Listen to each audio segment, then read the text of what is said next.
and went through the obstacle. The vehicle laid a strip of rubber all the way through. You can see where it made contact. At this point, it made a variance in the way the tire was skidding or spinning, and he continued right through, shaking the vehicles loose. It was an excellent run. Very, very good run.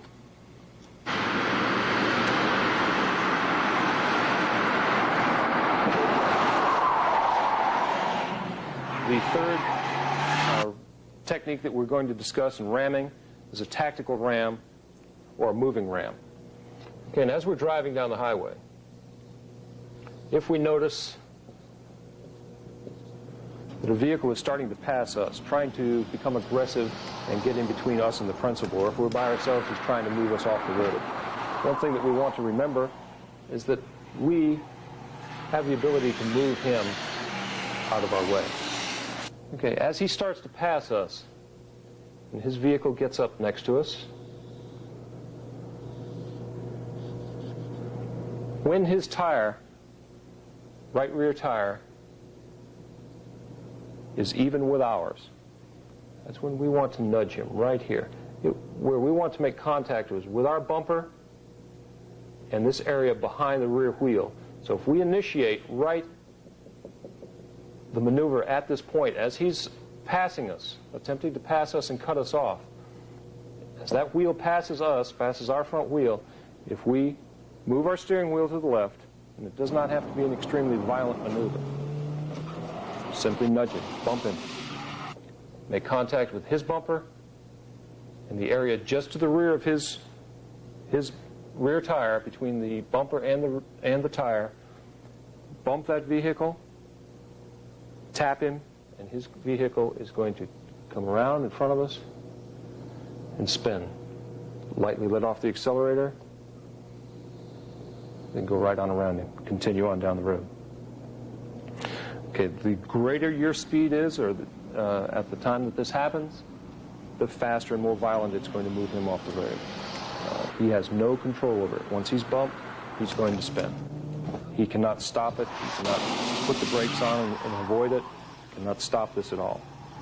It's a very, very easy maneuver to do. Take a look at this fender. We've hit another car 3 times with this, and there's very little damage done to the automobile. Proves the point that you can hit another car and not damage yours. What can happen if we were to hit this vehicle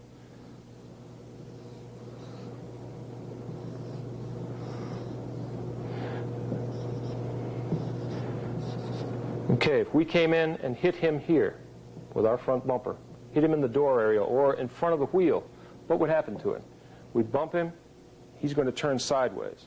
You're going to be having a vehicle sitting sideways directly in front of you. And he's going to come to a stop. He's got no control over it. He's just going to be sideways in front of you. You're going to probably wind up hitting him again, T-boning him right in the side, causing damage to your vehicle, slowing you down, or stopping it. Okay. So we want to make sure that once he starts by us, that his vehicle has passed us, rear wheel as it approaches our front bumper, that's when we want to come in.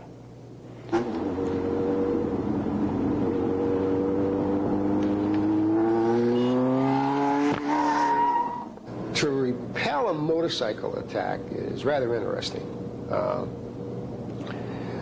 Ever since driver education, we're trained to look in front of us and occasionally glance in the rearview mirror.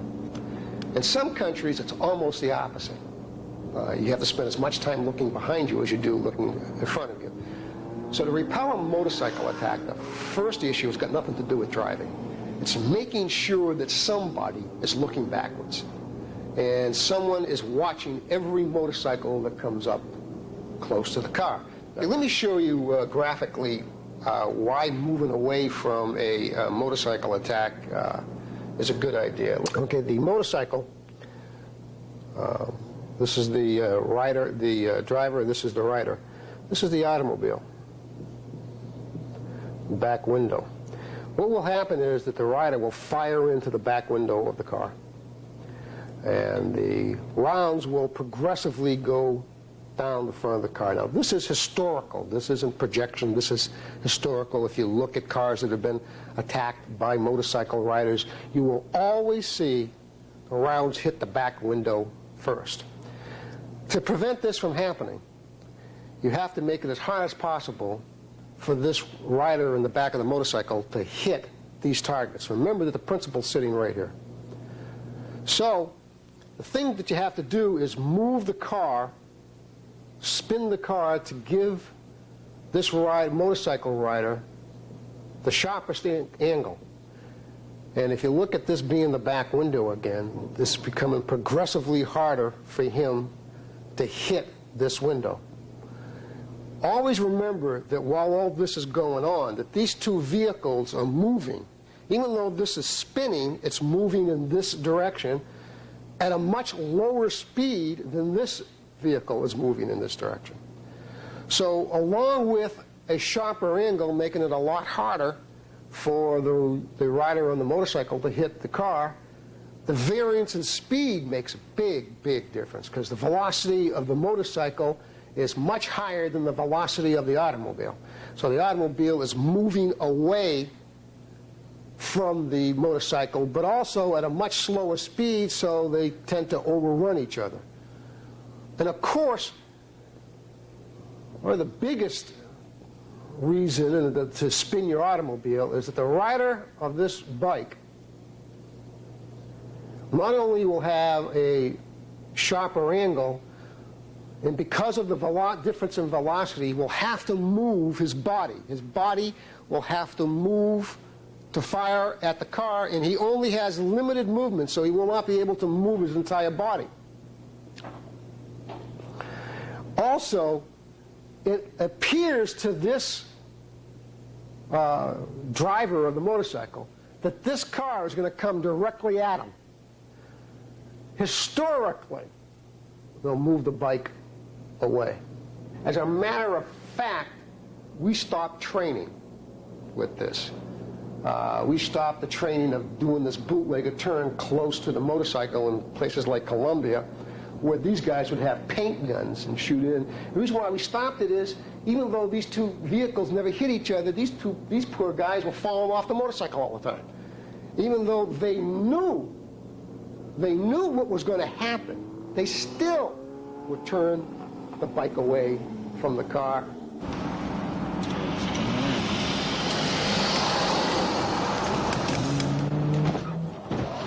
Surviving attack from a moving vehicle is similar to a surviving attack from a motorcycle, but there are some very important differences. Surviving attack from a moving vehicle is where really your only protection is ramming the car or forcing the car off the road. But let me show you the basic difference between a motorcycle attack and a vehicle attack, moving vehicle attack, moving motorcycle attack. This is your automobile. And again, when you think about it, it's nothing but common sense. This is the bad guy. Okay. If he can come up on this side, he has two outlets to shoot at you from. Okay. If you force him to come up on this side, he now only has one outlet to shoot at you from. So you have cut his firepower down by 50%. So the first thing is if you see a bunch of bad guys and they're starting to try to overtake you, at least try to get them to come on this side. Okay. Now, if you can't do that, then the only solution to this is basically the same solution as the motorcycle, is to make the differences in velocity of these two vehicles as big as possible. Because the difference between the velocities in these two vehicles is going to make the difference between them being able to fire into the car accurately and not fire into the car accurately. And I mean something in the order of a difference of 200% and 300% different. Just changing the speeds 10 and 20 miles an hour makes a huge difference in the exposure of the automobile. So it's imperative that the velocities of these two vehicles are different, that this one is much slower than this one.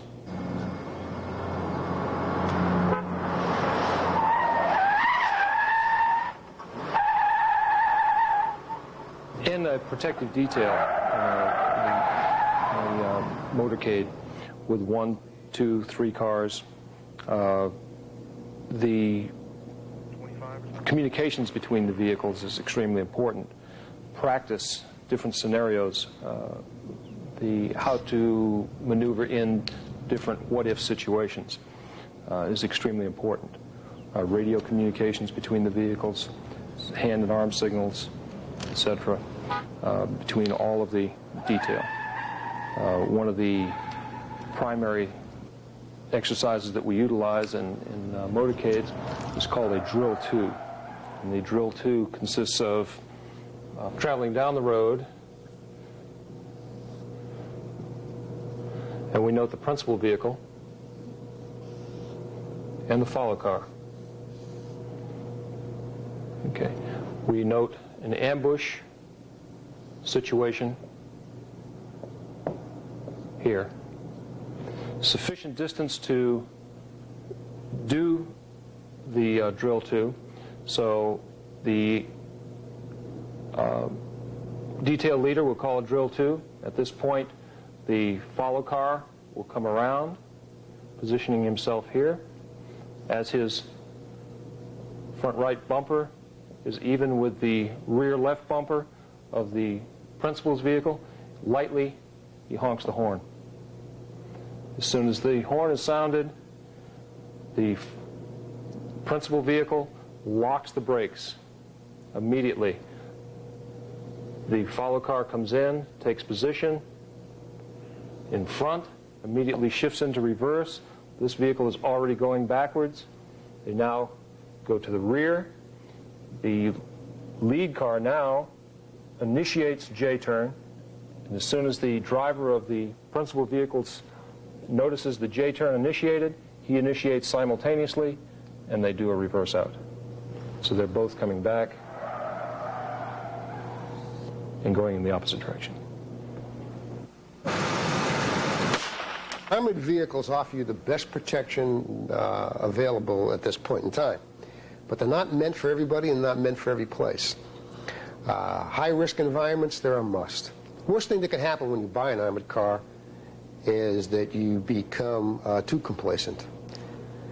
And also that you don't know what it is that you purchased.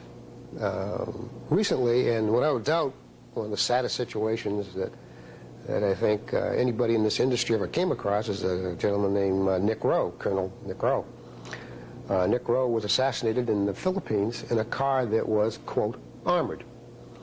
And what happened was a drive-by where they drove by in another car and they fired into Nick Rowe's automobile. There was a section of the automobile that was not armored. All the parts that were armored stopped around. The part that was not armored, the bullet went right through and hit Nick Rowe. Now, I'm sure that Nick Rowe, Colonel Rowe, thought that that car was armored.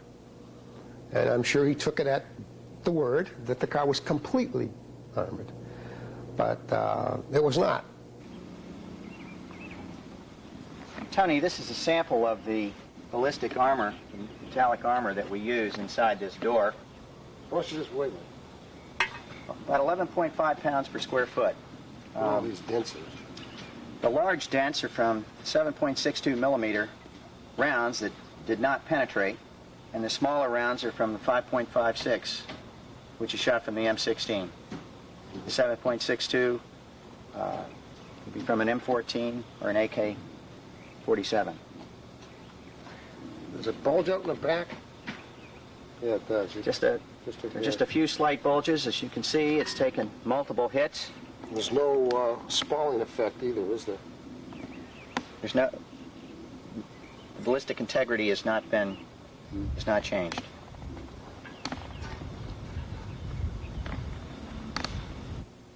You can see that it's exactly the same as a regular car, regular Chevrolet, but the difference is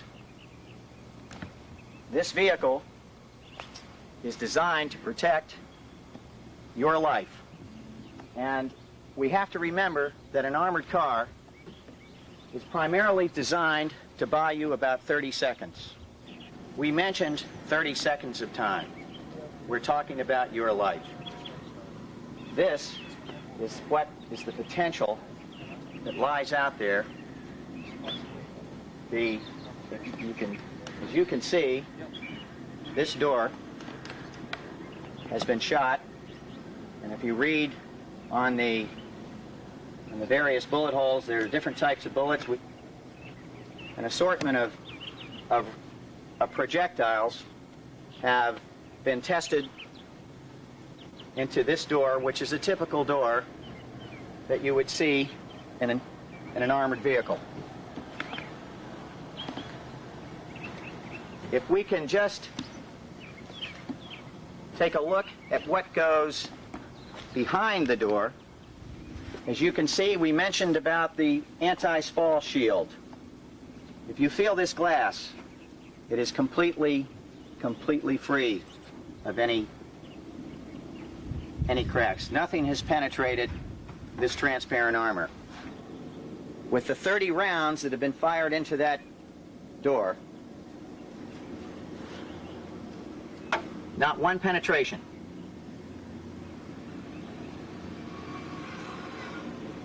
And this is what gives you the 30 seconds that we promise.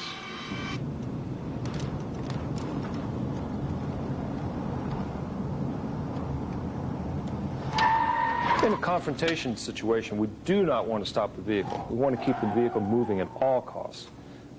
To engage a moving target is very, very difficult at best.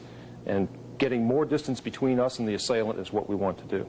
So we want to try and keep it moving. Just at 10 miles per hour,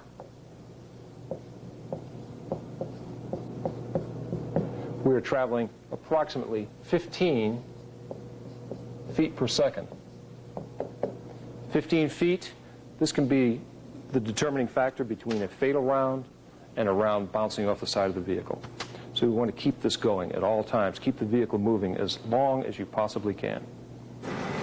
Okay, what we'd like to drastically show you is that 1 meter, this 12-gauge shotgun fired at 1 meter with regular bird shot, penetrated the door exactly as a slug would do, going through the outside skin, through the inside, into the interior, and up against the other side.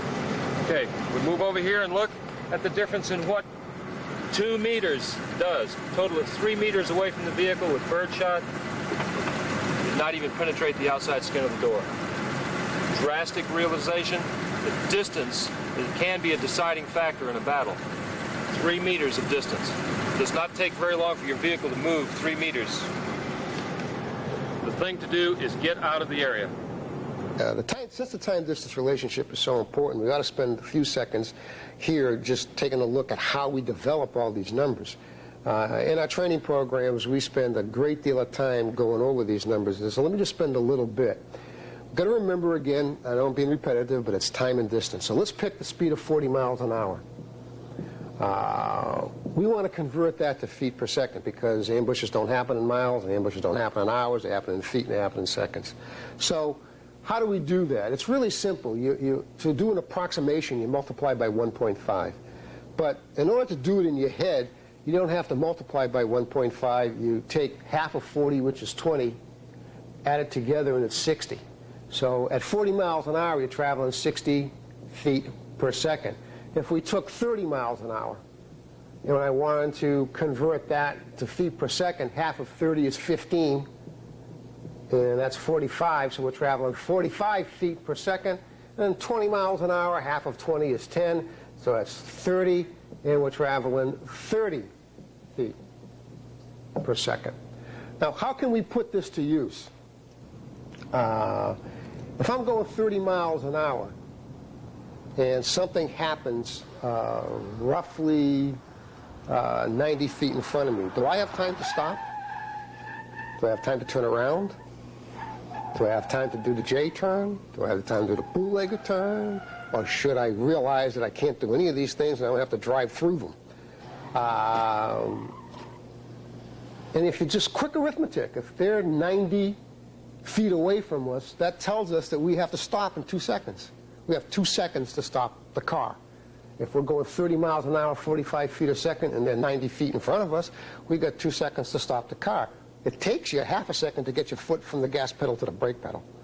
So now we really don't have 90 feet to stop the car. we have less.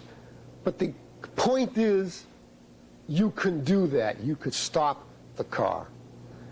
Can you stop the car so you're far enough away from them so if they have high-powered weapons they can get to you? Yes. So, again, it can't be stressed enough that you have to know this time-distance relationship, and if you don't know it, you're really guessing at everything that you're doing, especially when it comes to the moment that you're going to make the decision to do one of these things that are taught in this program. If you can be the greatest person in the world when it comes to a J-turn, but if you don't give yourself enough time and enough distance to do it, it doesn't mean anything. The driving system includes the man, the machine, and the environment. We make sure that our car's running. We check tire pressures. We make sure it's in good working order. We've got to do the same thing with our bodies. Our bodies have to be in good working order. They cannot be impaired by alcohol or by drugs. If you spend a couple of hours the night before a job sitting in a bar, that is not only irresponsible, it's unprofessional, and it could be fatal.